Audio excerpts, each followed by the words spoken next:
શ્રી વલ્લભા પાછળથી અવાજ નથી આવતો એટલે મારે વલ્લભને ખોટું લાગે.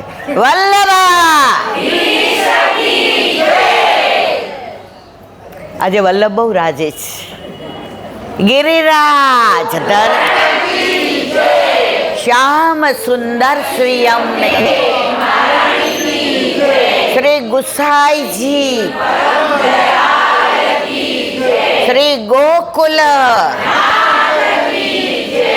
દાવ દયાળ કી શ્રી નવનીત પ્રિયા अपने माथे विराता सेव्य स्वरूप की बधाई वैष्णवने जाजा करे जय श्री.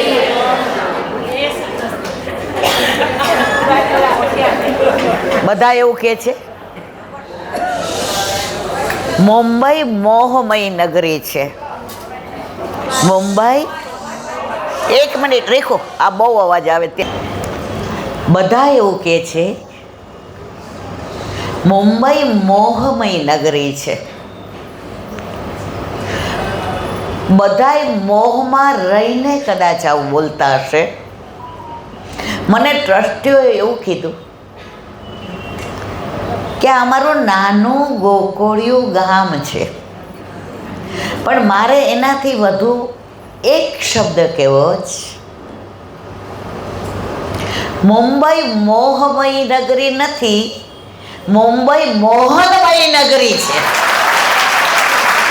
મુંબઈ મોહનમય નગરી છે જે મનને મોહી લે છે. આજે તમારા બધાને મુખારવિંદનું જે આતુરતા, જે અંદરનો ઉમળકો, જે પ્રેમ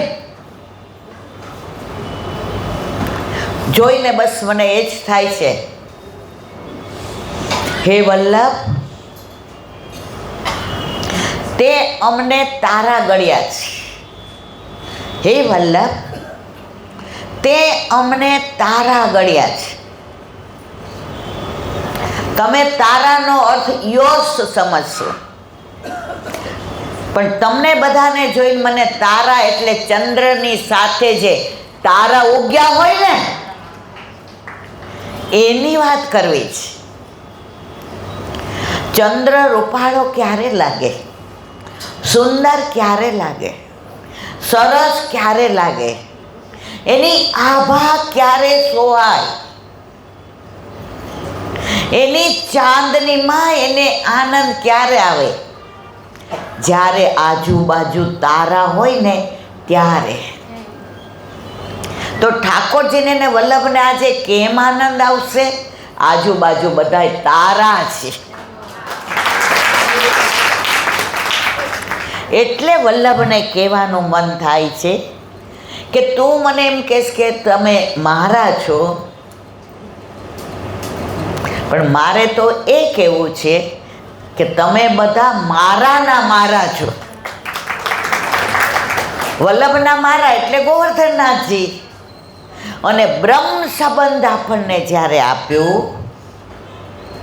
અને આપણો હાથ ગોવર્ધનનાથજીના હાથમાં સોંપ્યો તો વલ્લભના મારા ગોવર્ધનનાથજી, અને ગોવર્ધનનાથજી આપણને શું કહે છે? તમે બધા મારા. અને મારાનો આનંદ આજે હું લઈ રહી છું. મને ખબર છે અહીંયા બેસવાની મારી કોઈ લાયકાત નથી, મારી પાસે કોઈ જ્ઞાન નથી, હું કોઈ ઉપનિષદ નથી ભણી, મને કાંઈ ગ્રંથો નથી આવડતા, પણ મને તમારી બધાની સાથે વલ્લભની વાતો કરતા, વનમાળીની, વિરજાની, વિઠ્ઠલની અને વ્રજવાસીની આ બધાની વાતો કરવા આવી છું. આપણા ઘરે કોઈ આમ મોટા જ્ઞાની આવી જાય ને તો આપણે બધાય મૂંઝાઈ જઈએ, પણ આપણી ફ્રેન્ડ આવે, આપણી સખી આવે તો આપણે એને પૂછતા નથી કે તું ગાડીમાં આવી, સ્કૂટરમાં આવી કે હેલિકોપ્ટરમાં આવી.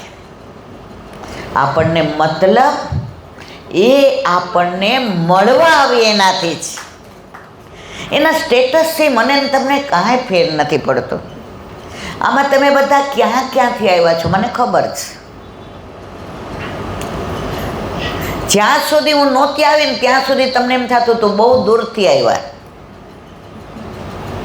અને આપણે મળ્યા ને ત્યારે તમને બધાને એમ થયું કે બહુ નજીક છીએ ને મારા વાલા, નજીક. નજરથી નજરને મિલાવી તો જો, પ્રભુને તું પ્રેમી બનાવી તો જો.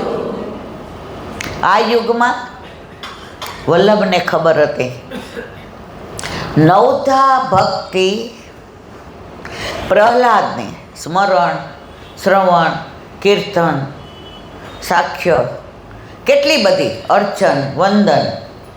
વલ્લભ કે એ તો બધી ખરી જ, પણ આ કળયુગમાં કોમ્પ્યુટર અને મોબાઈલ બધાને એટલા દૂર કરી દેશે કે પાસે બેઠા હોવા છતાંય ખબર નહીં હોય કે મારી પાસે કોણ બેઠું છે. અને ત્યારે મારે પ્રેમ લક્ષણા ભક્તિ આપવી છે. તો આપણને વલ્લભે કઈ ભક્તિ આપી મારા વાલા? એની પ્રતીતિ તમે બધા વરસાદનું માહોલ છે, ઘેરાયો છે, આગાહી પણ છે, છતાંય કોઈએ એવો વિચાર ન કર્યો કે બહુ વરસાદ પડશે પછી પાછા કેવી રીતે આવશું. તમને ને મને વલ્લભ ઉપર વિશ્વાસ છે. જેણે બોલાવ્યા છે એ જ મારી વ્યવસ્થા કરશે. ગોપીઓ છે ને નિકુંજમાં વરસાદનો સમય હતો, ચારે બાજુ વાદળ ઘેરાયા હતા, મોર મયુર નૃત્ય કરતા હતા, કોયલ કુહુ કુહુ કરતી હતી, પપીહા પીહુ પીહુ બોલતા હતા. ત્યારે ગોપીને ચિંતા થઈ કે પ્રભુએ મને આવવાનું વચન આપ્યું છે, પણ જો વરસાદ તૂટી પડશે તો મારા પ્રભુ આવશે કેવી રીતે? ત્યારે ગોપી સરસ બોલી, બારિશ ओ बारिश तू इतना मत बरस कि वो आ न सके। बारिश ओ बारिश तू इतना मत बरस કે वो आ न सके। અને ઠાકોરજી કુંજમાં પધાર્યા, નિકુંજમાં પધાર્યા. બારણે મજાના આસોપાલવના તોરણ, કદલીના સ્તંભ, ગુલાબનો છંટકાવ, સુંદર મજાના મેવા, સુંદર મજાની મિશ્રી, વાતાવરણની અંદર આહલાદતા. અને પ્રભુ જેવા નિકુંજમાં પધાર્યા ત્યારે ગોપીએ બીજું વાક્ય કીધું, અરે બારિશ अब तू इतना बरस कि वो वापस जाना चाहिए। ये तो प्रेम की बात है बंदगी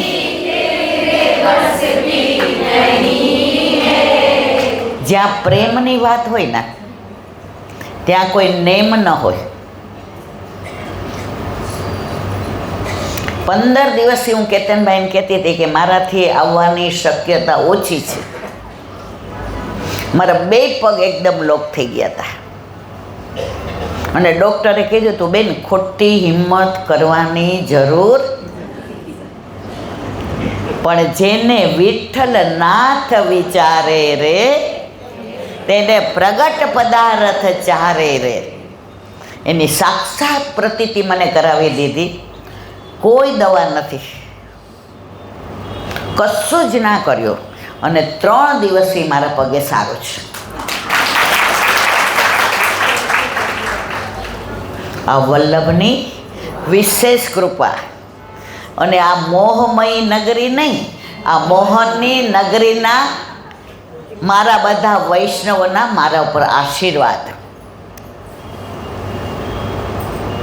ઘણીવાર છે ને છેલ્લો સમય હોય ને અને ડૉક્ટરને એવું થાય ને કે હવે અમે છૂટી પડ્યા, ત્યારે એક વાક્ય કે હવે દવાની જરૂર નથી. મારે કાંઈ બોલવું પડ્યું? તો તમારી બધાની દુઆ કામ કરી ગઈ. હવે આમાંથી ઠાકોરજી કેટલાને ઘરે બિરાજે છે? હાથ ઊંચો કરો. રિયલી હું મોહનની નગરીમાં આવી છું. બધાના ઘરે મોહન બિરાજે છે. યશોદા મૈયાને ત્યાં સવારના પોરમાં દરેક ગોપીને એવું થાય કે કયું બાનું કરીને જઈએ.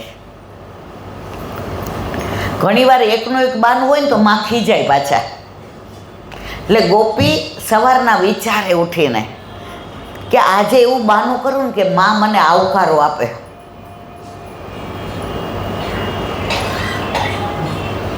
હવે રોજ ઠાકોરજીને યશોદા મૈયા સ્નાન કરાવે.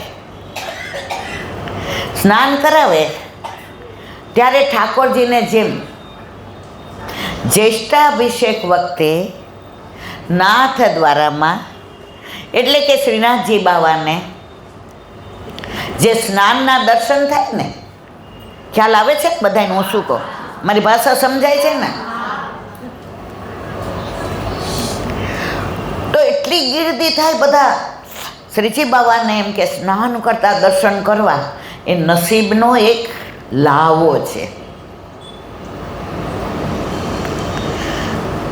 તો ગોપીઓ રોજ વિચાર કરે ઠાકોરજીને આપણને બેડલા ચડાવતા આપણે દર્શન કર્યા છે, ઠાકોરજીને મટકી આપણી ફોડી એ દર્શન કર્યા છે, ઠાકોરજી આપણા ઘરે માખણ ચોરી કરવા આવે એ દર્શન કર્યા છે, ઠાકોરજી આપણા છોકરાઓને રોવડાવે ને એ દર્શન કર્યા છે, ઠાકોરજી ગાયો ચરાવવા પધારે એ કર્યા છે, ઠાકોરજી ગાયો ચરાવીને પાછા પધારે એ કર્યા છે. પણ ઠાકોરજીના શ્રી અંગના દર્શન, લાલાના શ્રી અંગના દર્શન પાછળ સુધી સંભળાય છે ને બધાને? ક્યારેય આપણને નથી થયા. કારણ કે માં જ્યારે તમે બધા લાલાવાળા છો ને, ઘરે ઠાકોરજી બિરાજે છે ને, એટલે આ વાત કરું ને ત્યારે તમને મને બેયને આનંદ આવે. માં હોય ને એ બીજી નવી માં બને ને અને એકબીજા મળે ને ત્યારે હે તારા ઘરે દીકરો આવ્યો, મારો આવ્યો ને ત્યારે જો આમ કર્યું તું, આમ કર્યું તું, વાતો કરવાની મજા આવે.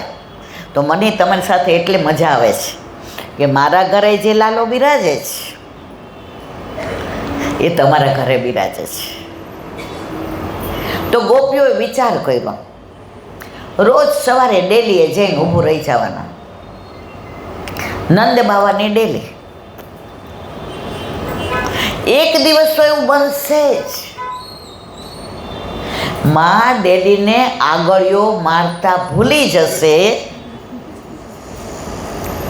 અને આપણે ડેલી ખોલીને ઠાકોરજીના સ્નાન કરતા દર્શન કરી લેશું.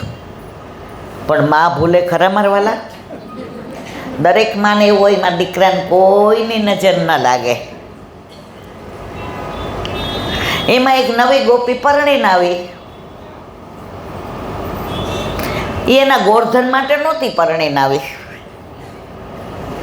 એને ખબર ય નથી મારું ગોરધન કોણ, સાસુ સસરા કેવા, ગામ કેવું, શું કામ કરે છે. એ તો કોના માટે આવી હતી? એટલે આવીને એના સાસુને કહ્યું બીજે દિવસે, માં મેળવણ નથી. એને સાસુ કેવું ના હોય, મને ખબર છે, મેં મેળવણ રાખ્યો છે. માં મેં મટુકીમાં જોયું, મેળવણ નથી. ઢોળી નાખ્યું તું, સમજ્યા કે નહીં? માં આવ્યા, હો મેં આની અંદર તો મેળવણ રાખ્યું તું. એ કે બા છે નહીં. ઓ કે બાનું શું કાઢવું? પછી કે બા આ ગામમાં મેં એવી વાત સાંભળી છે કે નંદ બાવાના ઘરે 9 લાખ ગાયો છે. એ કે હા, આપણા મુખી છે, 9 લાખ ગાયો છે. તો બા એનું ઘરે તો મેળવણ મળે જ કા? મિલને કા બહાના ચાહીએ.